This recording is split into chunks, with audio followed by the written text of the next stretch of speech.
Hakikat. Hakikat adalah sesuatu yang harus ada pada sesuatu.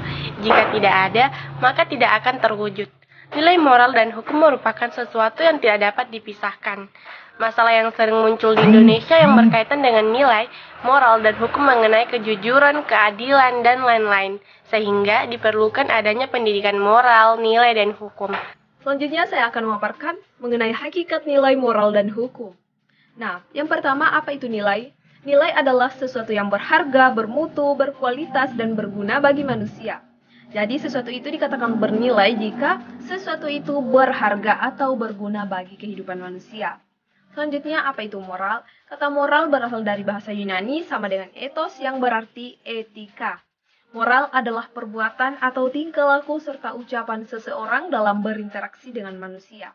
Seseorang yang melakukan sesuatu itu sesuai dengan nilai rasa yang berlaku di masyarakat tersebut dan dapat diterima serta menyenangkan lingkungan masyarakatnya. Maka orang itu dinilai mempunyai moral yang baik. Begitu juga sebaliknya. Jadi moral adalah tata aturan atau norma-norma yang bersifat abstrak yang mengatur kehidupan manusia untuk melakukan perbuatan tertentu. Dan sebagai pengendali yang mengatur manusia untuk menjadi manusia yang baik. Nah, selanjutnya apa itu hukum? Nah, hukum yang sudah kita ketahui berarti aturan-aturan. Nah, hukum berisi perintah-perintah dan larangan-larangan serta sanksi yang tegas bagi mereka yang melanggar peraturan-peraturan tersebut. Berikut, fungsi nilai. Berguna mengatur cara berpikir dan bertingkah laku secara. Hal ini terjadi karena anggota masyarakat selalu dapat melihat cara bertindak dan bertingkah laku yang terbaik dan dapat mempengaruhi dirinya sendiri. Berikut fungsi moral sebagai landasan atau patokan untuk mewujudkan harta dan martabat kepribadian manusia melalui pengalaman, nilai-nilai, dan norma. Dan berikut fungsi nilai sebagai alat ketertiban dan keteraturan masyarakat biasa disebut dengan kontrol sosial. Di sini saya akan membahas tentang fungsi moral.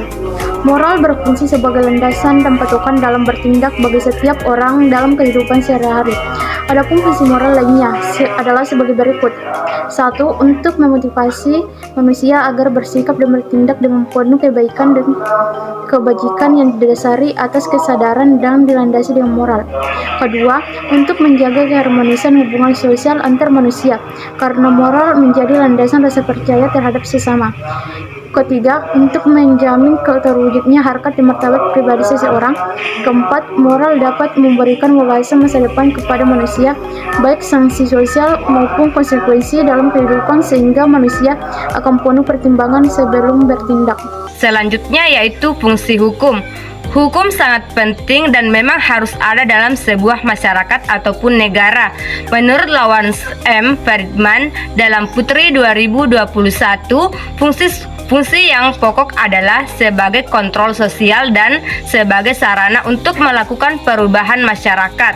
Fungsi hukum dalam kehidupan sehari-hari di masyarakat yaitu sebagai berikut. Yang pertama, sebagai alat pengatur tata tertib dalam hubungan masyarakat. Kedua, sebagai sarana untuk mewujudkan keadilan sosial lahir dan batin.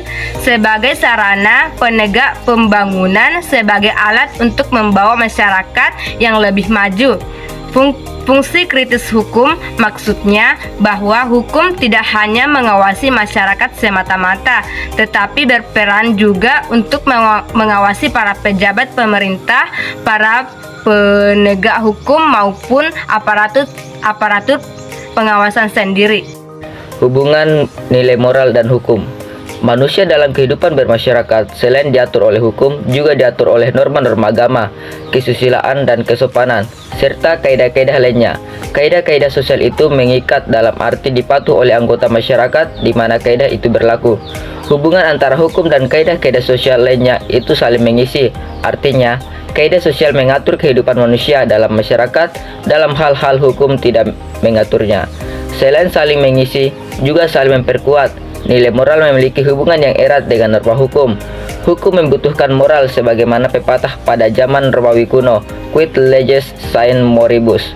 Artinya, undang-undang kalau tidak disertai moralitas, hukum akan kosong karena kualitas hukum sebagian besar ditentukan oleh kualitas moralnya. Karena itu, hukum harus selalu diukur dengan norma-norma. Hubungan antara norma agama, kesusilaan, kesopanan, dan hukum yang tidak dapat dipisahkan itu dibedakan karena masing-masing memiliki sumber yang berlainan. Norma agama sumbernya kepercayaan terhadap Tuhan Yang Maha Esa. Norma kesusilaan sumber suara hati. Norma kesopanan sumbernya keyakinan masyarakat yang bersangkutan, dan norma hukum sumbernya peraturan perundang-undangan. Selanjutnya yaitu dampak penyalahgunaan ilmu pengetahuan, teknologi, dan seni pada kehidupan. Dampak penyalahgunaan ipteks pada kehidupan manusia. Pertama, munculnya pola hidup yang konsumtif, terutama bagi generasi muda. Pola ini akan mudah muncul karena juga tergiur pada berbagai kecanggihan teknologi yang ditawarkan sehingga membuat masyarakat rela membeli dalam jumlah besar dan kontinu. 2. Munculnya pola hidup hedonistik.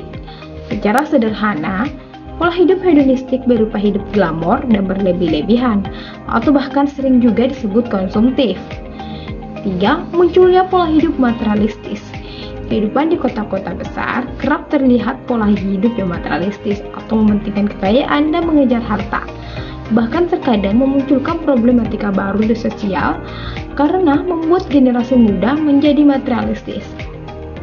Nah, selain itu, perkembangan ipteks juga dapat memberikan dampak pada beberapa aspek dalam kehidupan masyarakat, yaitu pertama, perubahan intelektual di mana memungkinkan masyarakat meninggalkan kebiasaan atau kepercayaan lama mereka dengan kepercayaan dan kebiasaan yang baru. Dan dalam beberapa kasus boleh jadi kondisi ini berakibat negatif. Kedua, perubahan dalam organisasi sosial yang mengarah pada kehidupan politik. 3. Perubahan dan benturan-benturan terhadap tata nilai dan tata lingkungannya. 4. Perubahan di bidang industri, terutama di industri persenjataan yang mampu mengubah kondisi perang.